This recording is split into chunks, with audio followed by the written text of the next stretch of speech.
সকাল সকাল সাবানা থেকে পার্সেলটা আজকে চলে এসছে। কি এলো ফুল ব্লগটা দেখতে থাকো, তাহলেই বুঝতে পারবে। গুড মর্নিং সবাইকে। ব্রেকফাস্টে ছিল এগ টোস্ট আর উইদাউট সুগারে চা। আমি উইদাউট সুগারে চা খাওয়া অনেক দিন থেকে প্র্যাকটিস করে নিয়েছি।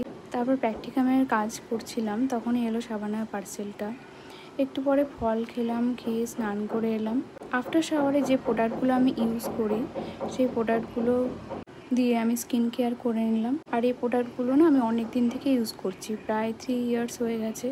ডার্মা প্রোডাক্টগুলো ভীষণ ভালো। এরপর লাঞ্চে ছিল উচ্ছে ভাজা, আলু ভাজা, ফুলকপি। আজকে লাঞ্চটা খুব সিম্পল ছিল। তারপর বসলাম প্র্যাকটিকাম লিখতে বসে আবার একটা ছোট আইসক্রিম খেলাম। অরুণের এই আইসক্রিমগুলো আমার ভীষণ ভালো লাগে। সন্ধ্যাবেলা একটু বেরিয়েছিলাম, আর এটা হচ্ছে বার্গার কুইন ক্যাফে। এই ক্যাফেটা আমাদের গো টু প্লেস বলতে পারো। মাসে 2-1বার আমাদের যাওয়া হয়েই যায়।